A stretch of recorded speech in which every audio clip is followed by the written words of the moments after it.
We love that you have given up your time to share with us your experience in our recent Replenish program for mums. And we'd love you to share some of your experience with our listeners. So to kick off, maybe you could share a little bit about where you were at before starting the Replenish program with us. Yeah, sure. So I think it was sort of back in October that you and I first met, Kerry, October 2023.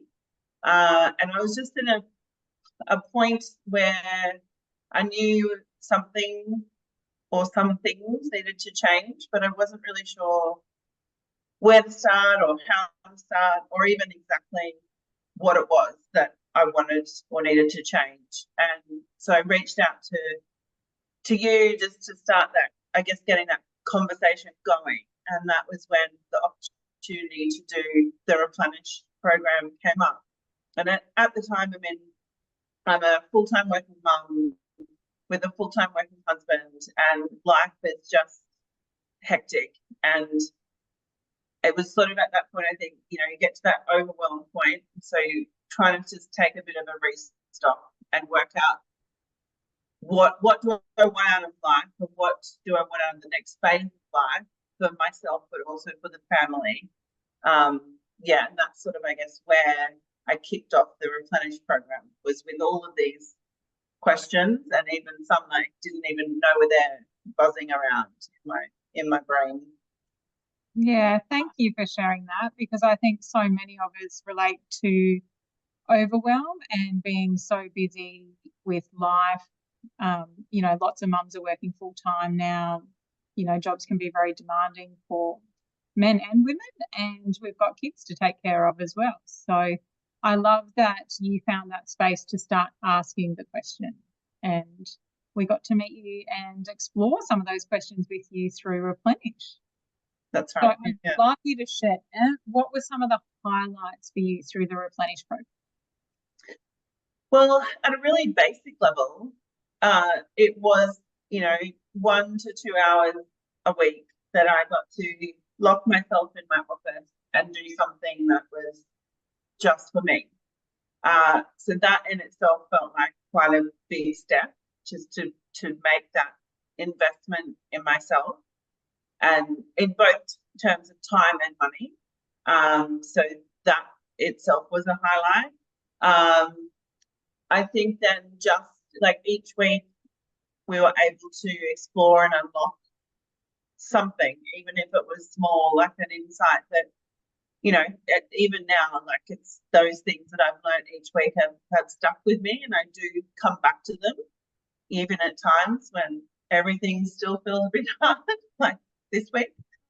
But yeah, there's things like, just having the 5 core desired feelings, and I have them on my desk. So every day I look at those and think about what am I doing to try and achieve those feelings in my life. And yeah, not all of them every day, but what am I doing? Things like the lizard brain, learning about the lizard brain and who the lizard voice is. What are they saying? What are the things that come up that try to derail us when things are hard, or things have gone wrong, or we perceive things have gone wrong?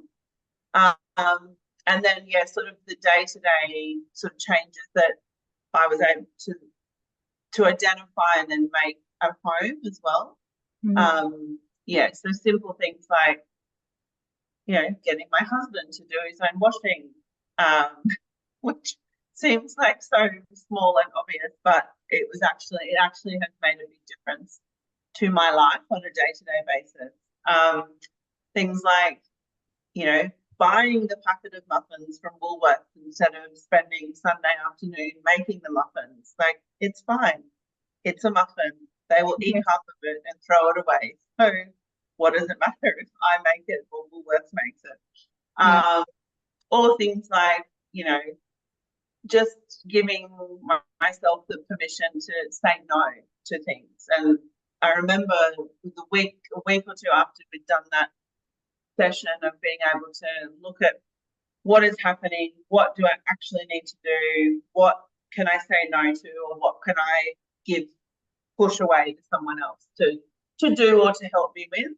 Something came up. It was an event or something that my husband wanted us to go to, and I just said, like, flat out, I was like, I can't. I don't want to go. I'm too tired. We are all too tired, and we're not doing that this weekend. And that was fine. Like, no one got upset. No one died. No one, questioned me. I was just clear about what I needed at that moment, and that actually felt good as well. So there, I guess, some of the things that, have stood out to me and that I look back on even now and moving forward. That's amazing. And thank you for sharing that, because that's so empowering just to know that we can say no and that's okay. And people are accepting of that. And it's often us that get caught in the trap of just being in the pattern of saying yes and people pleasing, and, we just think we can fit something else in. But I love that you've now got that awareness around some of your needs and some of the boundaries that you want to put in place for yourself and your family, which is not only to help you, but to help the family as well. So well done on implementing those changes. And you also brought up the lizard brain, which I know is something that Tony is really passionate about, that voice in our. I love it. I'm so glad that was one of your takeaways, Tammy, because it was for me probably close to 15 years ago when I learnt about it too. And it made me also think, what does understanding that kind of also help you let go of? You've had such, like, you've literally just listed so many changes.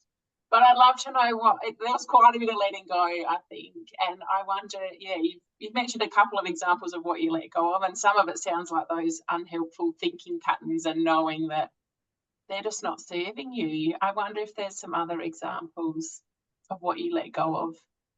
I think it's one I'm still working on, but it's that, I think, the need or the perception that everything has to be perfect in every moment. Like, it's a trait that I've had since I was a child, so it's a hard one to break. But just that, trying to embrace that notion that it's good enough. This is good enough for now. So, whether it's, well, the kids only have one piece of fruit in their lunchbox today. That's good enough. It's, I'm not filling it with lollies and chips. So, that's good enough. Or, even for work, like in my work, I probably still am a bit, but just pushing myself so far for this job. But why? Like, why was I doing that? Why was I feeling like I had to keep it? Why do I still feel like I have to keep extending myself?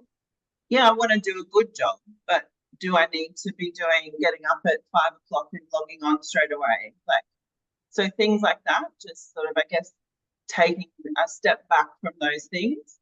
And one thing Kerry and I have spoken about recently is just that innate feeling that I want to slow down as well. So in wanting to slow down, you have to let go of some of that stuff, and it's hard. And I definitely don't get it right every day or every week, but it's just something that I am now so much more conscious of in a positive way, so that I can have that little conversation in my head when that all starts. Just trying to think what else I've let go of. I think they're probably the main things. I think too, just, I guess I'll often fall into that role of the mum and therefore the fun police. Like, just like, we've just got to get stuff done.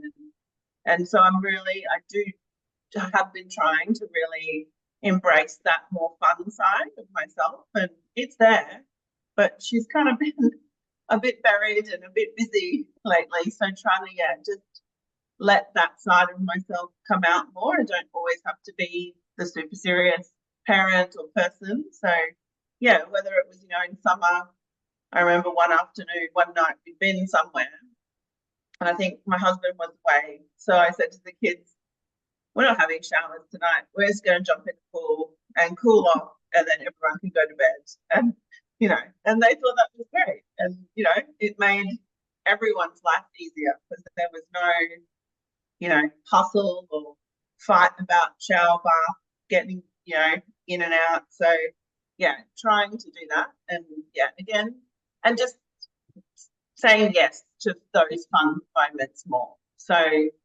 you know, yes to kicking the football for the 400th time in the backyard in the afternoon, or yes to the getting the cereal box that's been on the bench for a week empty that we now have to turn into a robot or a whatever. Just trying to go with that little flow in that moment and not worry so much about the other stuff, which is always going to be there anyway. So it is always going to be there, isn't it? Gosh, I just have such joy listening to you. Congratulations, because none of us are going to get it right 100% of the time. That's the reality, and we're so hard on ourselves. And you've really just touched on the importance of just having awareness sometimes, and then that shifts us to make tiny changes. And you've built on your tiny changes. I can see in the way that you're talking, just the sparkle that saying yes has brought to some of that, which is obviously something we focus on in Replenish, and looking for those sparkly bits and connecting back to those core desired feelings. So congratulations to you for just doing the work, because I think, like you said, it's not easy. No one can promise that we're just going to sign up and it's all going to, a magic wand's going to be waved, and unfortunately, we all have to do the work. But well done on you for letting go of perfectionism and embracing some sparkle. I think it is so wonderful. So well done. Yeah, it's just so wonderful. What a gift. What a gift to give to that playful little girl inside you, Tammy, and to your kids. Yeah. And I think it really sends a message to our kids that we don't expect them to be perfect all the time either, because it's an unrealistic expectation we're putting on them. So I love that you've got the awareness and can help break that cycle for our kids as well. Yeah, and it's a huge thing for me with the kids, is that I see it in both of them that, oh, it's not perfect, it's not this, it's not that, and just try and let them know it's fine. It doesn't matter. Like, you went outside the line, or you spelled the word wrong. Like, it doesn't matter. It's fine. We'll work it out, find a solution. So, yeah, it's important to me to try and not pass that on to them. Yeah, 100%. Yeah, so good.